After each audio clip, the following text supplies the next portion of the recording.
So my name's David May, and I'm going to go over an example of linear programming.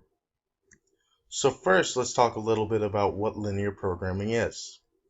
So linear programming is a mathematical technique of maximizing or minimizing a function with numerous variables.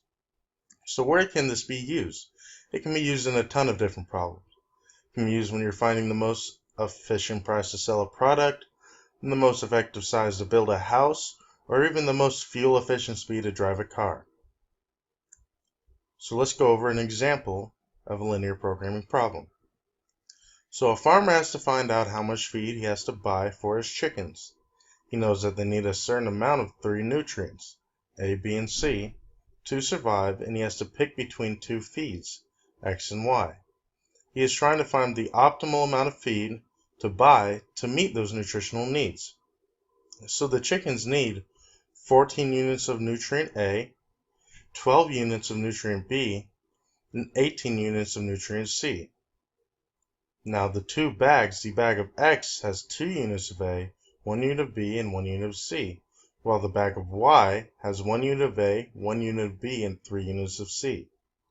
Now the bag of X costs $2, and the bag of Y costs $4. Now starting to solve this problem, we have to find out what the decision variables and the objective function is. So the decision variables are the variables that are going to be manipulated when we're minimizing the function.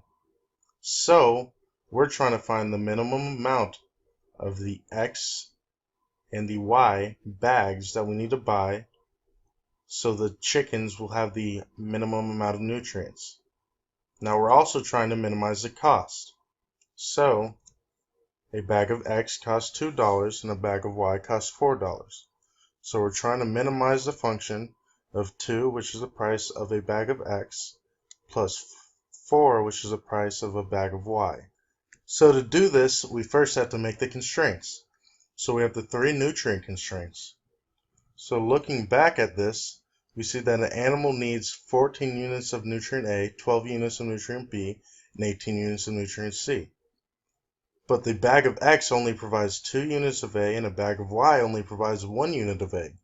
So we make the A constraint. So that's 2 per bag of X, and 1 per Y has to be greater than or equal to the 4 nutrients for a nutrient A. So we do this for the other ones, the B and the C as well. So you need at least 12 of B and at least 18 of C, and there's 1 unit of B in X and Y, and 1 unit of C in X, and 3 units in Y, which are, again, the B constraint and the C constraint. Now the non-negativity constraint means that you can't have a negative amount of bag X or bag Y. It can only be 0 or a positive number. So we first look at these constraints in a graph, and this is the A constraint, the B constraint, and the C constraint, nutrient constraint. Now we're going to try to find the feasible region. So you see from the constraints, they're all greater than or equal to some whole number. So it's most likely going to be on the right of these 3 equations. So the feasible region is the region of answers that fit those 4 constraints. So we're going to try to find the minimum point that fits all of this region. Now, I found the point plugging it into a program, but to actually do it, you have to use the objective function. Now, the objective function is 2x plus 4y. So let's say 2x plus 4y would be equal to 50. Now to do this, to find this line, we'd say that x would be 25, so that'd be out here, and then y would be like 12.5, which would be here. So the line would be here, and it would fit all of this region here, but it doesn't include all of this region that's part of the feasible region. Now what if you were to say 2x plus 4y equals 10?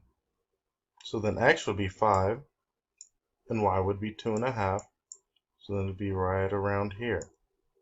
But then, okay, it meets all of this feasible region here, but also includes all these points not inside of the feasible region. So now we see that this point right here is the only possible point that's going to include all of the actual points in the feasible region.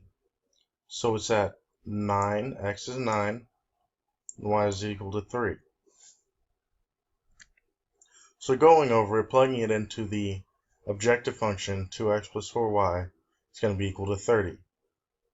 So that means the farmer would have to buy 9 bags of x and 3 bags of y to meet the minimum nutritional needs the chickens have, and the objective function is minimized when he spends $30. So in conclusion, you can see that a linear programming problem is not that difficult to follow and can help in many different modern day problems.